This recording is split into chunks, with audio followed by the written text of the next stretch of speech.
Bonjour et bienvenue dans ce nouveau numéro de Glorieuse Destinée. Comme à chaque fois, le Seigneur désire faire de ce moment un rendez-vous divin. Il désire produire une profonde transformation dans notre vie au moyen de sa parole, la Bible. Allez, nous allons prier, nous allons remettre ces moments entre les mains de Dieu. Seigneur, merci pour ta présence, merci pour l'action de ton esprit et le ministère de ta parole. Seigneur, je te prie pour tous nos auditeurs, tous ceux qui viennent dans ce rendez-vous, tous ceux qui nous écoutent émission après émission, afin que ce temps soit véritablement un temps où tu vas toucher leur vie, impacter leur vie, afin qu'ils entrent pleinement dans cette glorieuse destinée. Car j'en suis sûr, j'en ai la profonde conviction, Seigneur, tu as un plan pour chacun d'entre nous, et tu désires que tous ceux qui croient en toi entrent pleinement dans les œuvres que tu as préparé d'avance pour eux. Sois béni, Seigneur, sois glorifié pour l'action du Saint-Esprit en ce moment même. Amen. Amen. Dieu soit béni. À Dieu soit la gloire. Alors aujourd'hui, nous allons parler d'un sujet qui va, j'en suis sûr, vous combler. Nous allons parler de l'amour et de l'amour qui transforme. Mais avant cela, je vous propose d'écouter Marie qui nous chante « Besoin d'amour ». À tout de suite.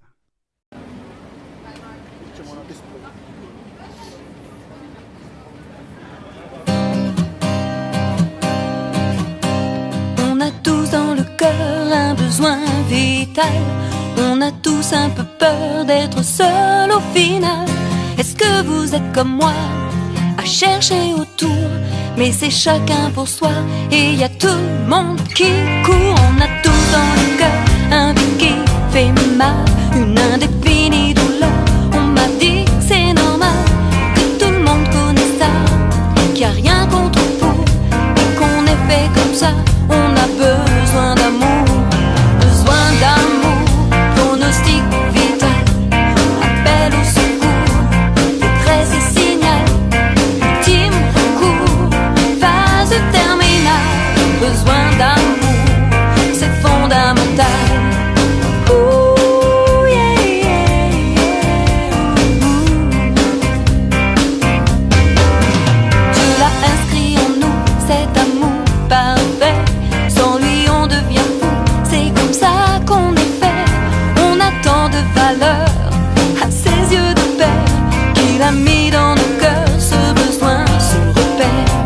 Besoin d'amour, pronostic vital, appel au secours, détresse et signal, ultime recours, phase terminale. Besoin d'amour, c'est fondamental. Oh, besoin d'amour, pronostic vital, appel au secours, détresse et signal, ultime recours, phase terminale. Besoin d'amour, c'est fondamental.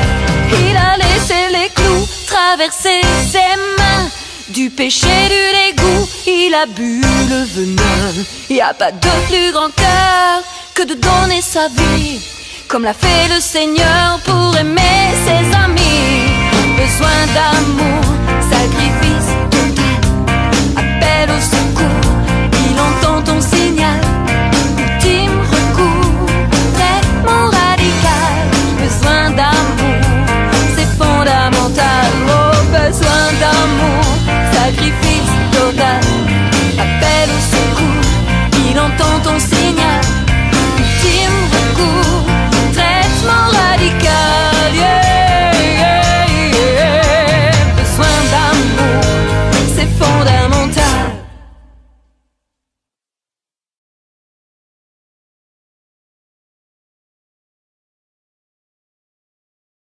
Oui, c'est Jésus qui peut parfaitement nous combler en répandant dans nos cœurs son amour divin. Face à tous ces courants de haine qui agitent notre monde, la parole de Dieu nous invite à nous revêtir de l'amour comme d'une cuirasse. Alors nous allons lire un passage. Je vous invite à regarder ce que Paul déclare aux chrétiens de Thessalonique, dans la première aux Thessaloniciens, chapitre 5, verset 8. Voilà ce que l'apôtre Paul déclare. Il dit « Mais nous qui sommes du jour, soyons sobres, ayant revêtu la cuirasse de la foi et de l'amour, ayant pour casque l'espérance du salut. » Amen. Ce verset doit nous interpeller, car il compare la charité à une cuirasse, élément de l'armure d'un soldat. Et il n'y a rien d'étonnant à cela quand on se replace dans le contexte de ce passage. N'oublions pas le contexte de ce chapitre. Paul tire la sonnette d'alarme sur le fait que le chrétien doit se préparer à devoir faire face à une opposition de plus en plus forte. Pourquoi ? Car la fin approche. Jésus a annoncé d'ailleurs qu'à la fin des temps, il y aurait une pénurie croissante d'amour. Il a dit « l'amour se refroidira ». L'enfant de Dieu doit donc s'armer d'amour. Au cours d'une réunion d'évangélisation, alors que j'étais en train de prêcher, une femme s'est levée et elle a quitté la salle. Elle était fâchée, dérangée par ma prédication. Alors j'ai appris quelques minutes plus tard quelle était la raison de ce comportement. En fait, mon message traitait de la Pâque et principalement du sacrifice de l'agneau. Bien entendu, mon message était christocentrique, centré sur Jésus. J'en profitais pour proclamer le sacrifice accompli par Jésus à la croix, l'agneau, Jésus qui est l'agneau qui ôte le péché du monde. Et comme cette femme était une grande militante de la protection des animaux, elle ne pouvait supporter l'idée que Dieu ait permis une telle boucherie dans son temple, dans l'Ancien Testament. Alors, après réflexion, je me suis dit, les gens sont choqués devant l'abattage des animaux, alors que la mort du Christ ne retient même plus leur attention. Récemment, un défenseur de la nature a créé une association pour la protection de l'environnement. Savez-vous qu'en quelques semaines, pas loin de 64 000 personnes ont signé un pacte avec ce qu'ils appellent avec la Terre, le pacte avec la Terre. Ce pacte consiste à respecter l'environnement. C'est bien, c'est formidable. Je crois qu'en préservant les écosystèmes et les espèces, nous contribuons à l'équilibre écologique. Protéger la nature, c'est aussi protéger l'avenir de la planète et celui de l'homme. Mais qu'en est-il de la vie de nos âmes ? Qu'en est-il, chers amis, des 170 000 personnes qui meurent chaque jour et qui passent dans l'éternité? Ont-elles eu l'opportunité de faire la paix avec Dieu? Ont-elles eu l'opportunité d'entendre la bonne nouvelle de Jésus? Eh bien, prêcher l'évangile de la grâce est le cœur même de notre ministère. C'est le sens de notre vocation. Par l'évangile, Dieu nous témoigne de son amour. En recevant cet évangile, Dieu nous revêt de cet amour, comme d'une cuirasse, pour partager cet évangile avec le monde qui nous entoure. La cuirasse de l'amour. Il convient aussi de rappeler que la cuirasse, c'est une arme défensive. Il apparaît donc évident que l'enfant de Dieu doit de plus en plus, en certaines circonstances, faire preuve d'amour face à des situations qu'il doit affronter. Jésus a annoncé que dans les derniers temps, il y aurait de violentes vagues de persécution et d'offense. Attention, car l'offense est une arme que Satan manie avec brio. J'ai eu l'occasion de visiter un centre d'entraînement militaire qui était à la pointe sur le plan technologique.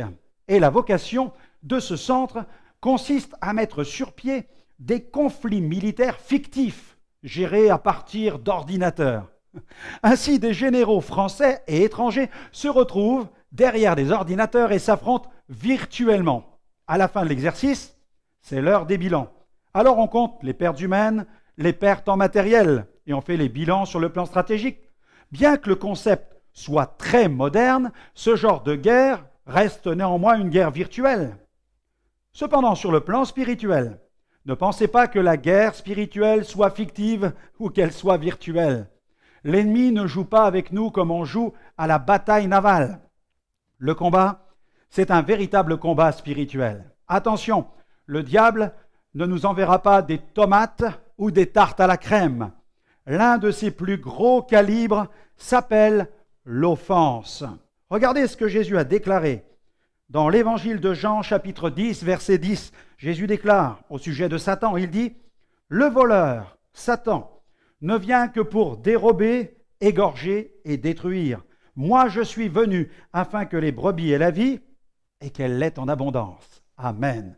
Et il a aussi ajouté, dans Jean 8, 44, en parlant de Satan, Jésus dit « Il a été meurtrier dès le commencement. » Pour nous neutraliser, Satan n'a pas besoin de nous dire que nous sommes mauvais, ou que nous sommes imparfaits, que nous ne prions pas assez, ou que nous ne connaissons pas suffisamment notre Bible. Non, il lui suffit tout simplement d'utiliser cette arme meurtrière qui touche en plein cœur, l'offense.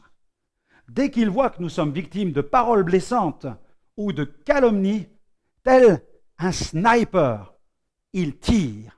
Et c'est sans aucun état d'âme qu'il vide son chargeur sur nous. Il sait que l'offense est une arme particulièrement efficace. Alors, écoutez-moi bien, il peut tout exploiter. Nos blessures les plus intimes, nos traumatismes les plus secrets. Il ne fait aucun cadeau. Pour lui, pas de sentiment.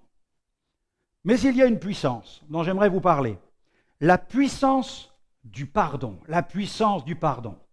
Lorsque Jésus a enseigné la prière du Notre Père, il a abordé ce point sensible de l'offense. Il a même présenté le pardon comme seul moyen de protection anti-offense. Le pardon est le seul rempart efficace contre l'offense. Alléluia!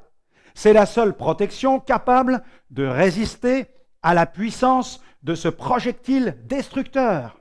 La charité est donc notre cuirasse. Si le chrétien n'apprend pas à faire face à ce tueur, que j'appelle l'offense, alors il court un grand danger sur le plan spirituel.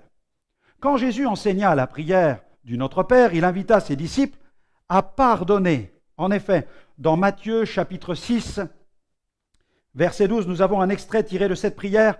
Jésus dit « Pardonne-nous nos offenses, comme nous aussi nous pardonnons à ceux qui nous ont offensés. Amen. » Nous étions en Espagne pour une campagne d'évangélisation et l'événement se déroulait dans une église qui expérimentait un certain succès dans l'évangélisation auprès des toxicomanes. Cette église avait même ouvert un centre de réinsertion afin de leur venir en aide.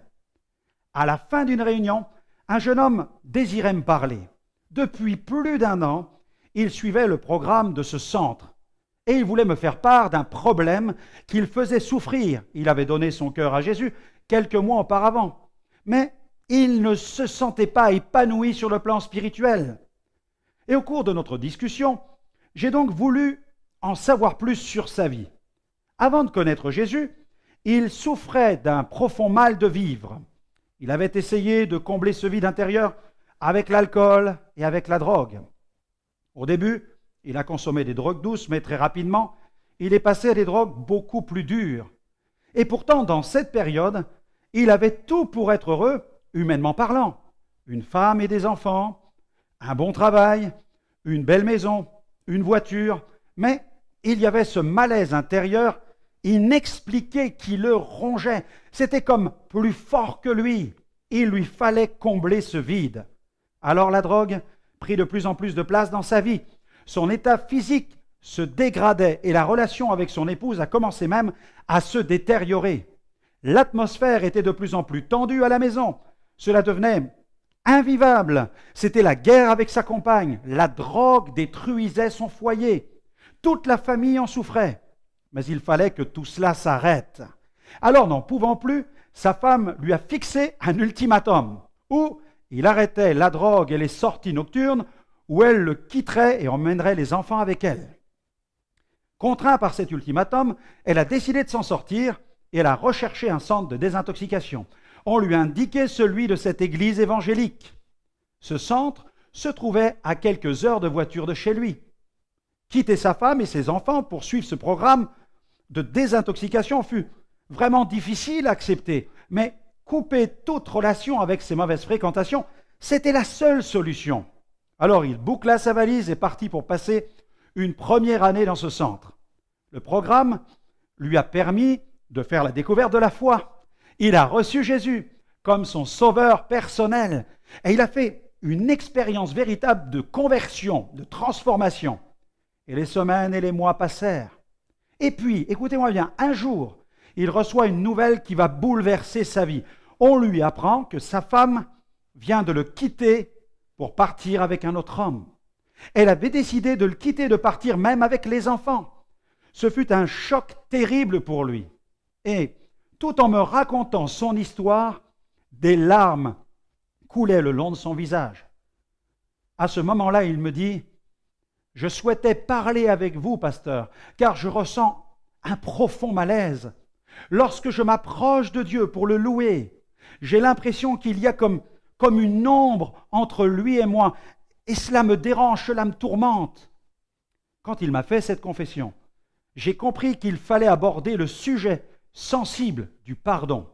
Alors j'ai voulu savoir comment il arrivait à gérer cette rupture brutale avec son épouse et le fait qu'il ne voyait plus ses enfants. Il m'a répondu qu'il avait surmonté cette épreuve terrible en prenant la décision de pardonner à son épouse. Il m'a même assuré qu'avant le départ de son épouse avec cet homme, il avait pris conscience de tout le mal qu'il avait fait autour de lui et il lui avait même téléphoné pour lui demander pardon, ainsi qu'à ses enfants. Il m'a même aussi dit qu'il avait demandé pardon au Seigneur pour tout le mal qu'il avait fait à sa famille. À ce stade de la conversation, on aurait pu penser que la boucle était bouclée, mais pas encore. Enfin, pas tout à fait. Je lui ai posé cette ultime question. Et ce fut celle-ci. Mais toi, est-ce que tu t'es pardonné? Mes amis, cette question le toucha en plein cœur. Il s'effondra en larmes et se mit à crier, mais comment cela? Je ne peux pas tout de même me pardonner, je ne peux pas me pardonner, tout est de ma faute, tout se gâchit. Et puis comment peut-on se pardonner soi-même? Tous les matins, voilà ce qu'il disait, tous les matins, lorsque je me regarde dans la glace, je pense que tout est de ma faute. Mes amis, le problème était maintenant identifié. Un tueur sans pitié le tenait dans ses griffes avec cette arme qui s'appelle l'offense. Je lui ai dit, si Christ t'a pardonné, pourquoi t'incrimines-tu encore? À cause de la croix, à cause du sacrifice de Jésus, tu peux cesser maintenant de te condamner et recevoir pleinement le pardon de tes péchés. C'est un droit que Jésus te donne. Certains penseront peut-être que c'est trop facile, mais pourquoi continuer à vivre dans l'abattement alors que Christ a réglé le problème de tous tes péchés? Cela ne veut pas dire que le pardon est un rapide coup d'éponge qui nous lave des pires horreurs. Non, le pardon n'est pas un lavage de cerveau non plus. Je lui ai dit, tu te souviendras toute ta vie du mal que tu as fait. Et heureusement que nous nous souvenons toujours de nos erreurs et de leurs conséquences tragiques. De cette manière, nous nous souvenons de tout ce qui a été destructeur dans notre vie et nous en tirons les leçons de manière à ne jamais recommencer les mêmes erreurs. Mais le pardon touche une autre dimension, celle du combat spirituel et de l'emprise que détient l'accusateur sur nos consciences par le moyen de nos péchés. Si nous refusons de recourir au pardon, si nous continuons à nous incriminer, nous accordons du pouvoir à Satan dans nos vies. Il peut alors continuer à exercer sa fonction d'accusateur dans nos consciences. Le pardon permet de mettre un terme à la mise à sac de notre vie spirituelle par le diable. Le pardon nous délivre de la culpabilité. Il nous permet de relever la tête. Ainsi, nous pouvons vivre vraiment, alléluia, notre vie nouvelle et prendre un nouveau départ dans la vie. Par la foi, ce jeune homme décida de saisir le pardon et cessa immédiatement toute espèce d'incrimination contre lui-même. L'apôtre Paul était conscient de la faillite de notre nature charnelle.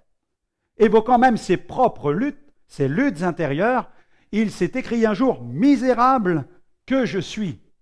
Mais il n'hésita pas à confesser ceci par la foi. Voilà ce qu'il dit dans Romains 8, verset 1er. « Il n'y a donc maintenant plus aucune condamnation pour ceux qui sont en Jésus-Christ. En effet, la loi de l'Esprit de vie en Jésus-Christ m'a affranchi de la loi du péché et de la mort. » Et on peut tous dire « Amen, Amen, gloire à Dieu ». La vie en Christ place l'enfant de Dieu sous un nouveau régime, celui de l'esprit de vie. Ce nouveau régime donne la victoire à l'enfant de Dieu sur la loi du péché et de la mort. Il établit l'enfant de Dieu dans le Christ. Sous ce nouveau régime, il n'y a plus aucune condamnation. Ce régime met un terme aux attaques de l'accusateur. Il n'est plus donc nécessaire de nous incriminer ou de nous apitoyer sur notre sort. En Jésus, c'est une vie vraiment nouvelle qui nous est offerte et qui commence. La foi nous a été donnée pour échapper au rôle de la victime. Il est tellement facile pour l'être humain de chercher refuge dans ce personnage, mais il est impossible, écoutez-moi bien, il est impossible d'y vivre un plein épanouissement. Oui, nous sommes misérables, mais Christ est mort pour nous permettre de vivre une vie digne et glorieuse. Le manque de compréhension du pardon total est à l'origine du naufrage de la foi de bien des gens. L'offense non pardonnée fabrique de véritables zombies de la foi. L'enfant de Dieu n'est plus alors qu'une ombre rongée par la déception, par l'amertume, la rancune, la haine, écoutez-moi, et même parfois le désir de vengeance.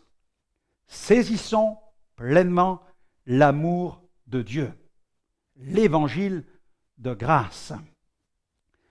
Un jeune homme en avait assez même d'être harcelé par sa mère qui voulait le voir se convertir et chaque jour, elle le poursuivait avec sa Bible pour qu'il donne son cœur à Dieu. Mais lui, il ne voulait rien entendre. Alors, excédé par la conduite de sa mère, il a décidé de quitter la maison. Il a ramassé toutes ses petites économies et il est parti à pied, en autostop, jusqu'en Inde. Nul besoin de vous dire que le voyage fut long et que cette escapade lui permit de vivre toute une somme d'aventures et de péripéties. Mais, arrivé en Inde, il ne lui restait plus un sou. Alors, l'estomac, tiraillé par la faim, il a même commencé à voler les fruits qui se trouvaient sur les étalages des petits commerçants indiens. Et très vite, il était pris en flagrant délit et arrêté par la police. Enfermé dans une prison indienne au bout du monde, loin de ses parents, il était là tout seul, désespéré. Et dans sa cellule, en guise de lit, il disposait d'une vieille paillasse reposant à même le sol. Épuisé, il s'est allongé et il ne pouvait pas trouver le sommeil. Les conditions de vie là-bas étaient plutôt précaires. Et là, seul, face à lui-même, il s'est rappelé que sa mère lui parlait souvent de Dieu. Il a commencé même à réfléchir et à comprendre que ce qu'elle faisait, même si elle le faisait maladroitement, elle le faisait pour son bien. Alors, il a commencé à prier. Timidement, mais il a prié. Et puis, alors qu'il était allongé, il a tourné sa tête sur le côté et il aperçut un petit trou dans le mur. Il s'est mis à plat ventre et il tentait de regarder par ce trou. Peut-être allait-il apercevoir un acolyte dans la cellule d'à côté. Allait-il trouver quelqu'un à qui parler? Il regardait attentivement, mais il n'y avait personne. Quand soudain, des inscriptions sur le mur ont retenu son attention. Quelle surprise! Il ne pouvait en croire ses yeux. Il pouvait apercevoir incrustées profondément dans le plâtre du mur ces lettres accompagnées de chiffres qui correspondent à cette référence qu'il connaissait si bien. Il s'agit de Jean 3,16, ce passage de la Bible où il est écrit « Car Dieu a tant aimé le monde qu'il a donné son Fils unique afin que quiconque croit en lui ne périsse point, mais qu'il ait la vie éternelle. » Sa mère lui avait si souvent cité cette référence biblique. Mais cette fois-ci, ce verset lui apparut d'une façon tout à fait nouvelle. Ce fut comme un clin d'œil de Dieu. Il comprit que Dieu voulait l'aider et qu'il avait déjà répondu à sa prière. Il se mit alors à prier régulièrement et commença à développer une relation personnelle avec Dieu. Quelques jours plus tard, il fut libéré et rapatrié en France. Quand il arriva chez lui, sa mère n'en crut pas ses yeux. Son fils avait radicalement changé. Il était transformé, rayonnant. Il avait rencontré Jésus d'une manière personnelle. Jésus a donné sa vie sur la croix pour nous délivrer de nos péchés, pour que nous soyons pardonnés. Il a satisfait la justice divine en donnant sa vie en rançon, en donnant son propre sang. Il a pris sur lui notre condamnation. Et le troisième jour, alléluia, Jésus est ressuscité, il est sorti du tombeau, il est vivant. N'est-ce pas rassurant de savoir que notre bon Père céleste nous attend sur le pas de la porte du royaume de Dieu? Alors saisissons pleinement le pardon que Jésus nous accorde à la croix. Plaçons notre vie sous le régime nouveau de l'Esprit et vivons pleinement cet amour qui transforme. Et pour terminer cette émission, je vous propose d'écouter le groupe Blessing qui interprète ce chant intitulé « On chante l'amour ». Vous voulez chanter l'amour? Il faut chanter cet amour avec Blessing. Une invitation à considérer ce Dieu d'amour qui nous dit que nous sommes importants à ses yeux et que nous avons vraiment de la valeur. Et n'hésitez pas à nous retrouver sur notre site internet www.gospelvision-international.com. Vous pourrez y retrouver de nombreuses émissions en replay. Alors, à très bientôt dans une prochaine émission. Que Dieu vous bénisse.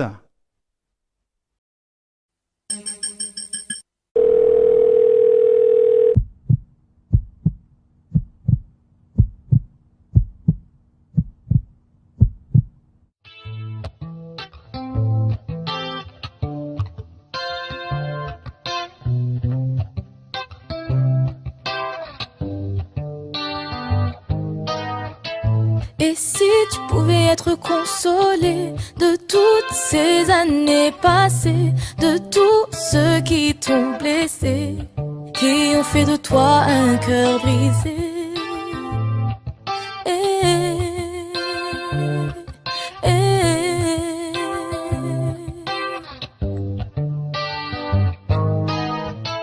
Et si tu pouvais changer tes larmes en masque de beauté, tes drames en conte de fées, ta rage en arme de paix. Retrouver ta fierté, ta valeur, ta beauté, changer tes pensées, déposer tes péchés, soigner toutes tes plaies et retenir la goutte de tes yeux qui va déborder.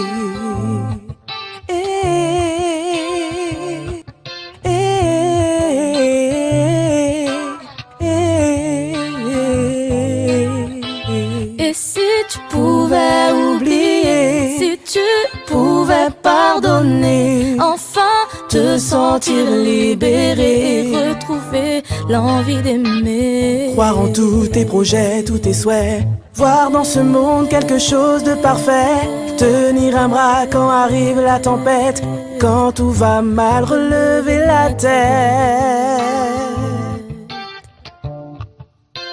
Relever la tête.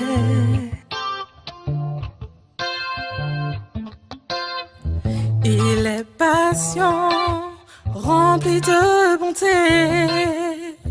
Il aime la vérité et ne périt jamais. Il est patient.